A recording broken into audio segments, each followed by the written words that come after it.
হেফাজত করবেন আল্লাহ তাআলা এই ছোট্ট ছোট্ট হাফেজে কোরআনের মাধ্যমে। বলেন আলহামদুলিল্লাহ।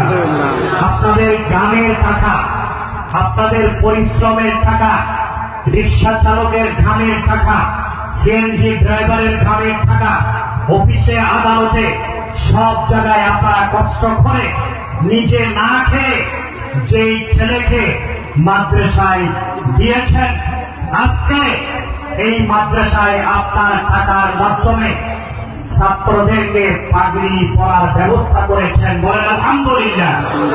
আপনারা দেখতেছেন এই মাদ্রাসার উন্নতি ভবিষ্যৎ যে আরো উজ্জ্বল করতে পারে।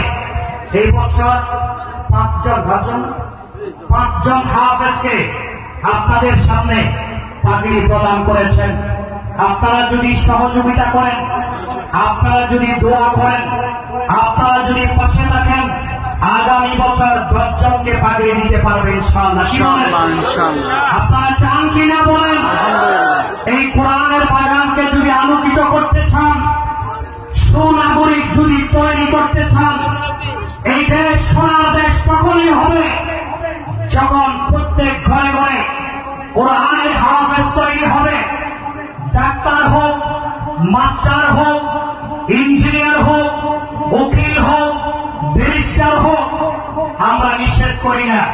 ফাউন্ডেশন যদি ঠিক হয়, সেই হাফেজে কোরআন, সেই যদি এখন ইঞ্জিনিয়ার হয়, সেই যদি ডাক্তার হয়, সেই যদি মাস্টার হয়, ডাক্তার হলে সে কষায় ডাক্তার হবে না, ইঞ্জিনিয়ার হলে রঙের বদলায় বাস দিবে না, ঠিক না বেশি যোগ্য নাগরিক হবে এরা।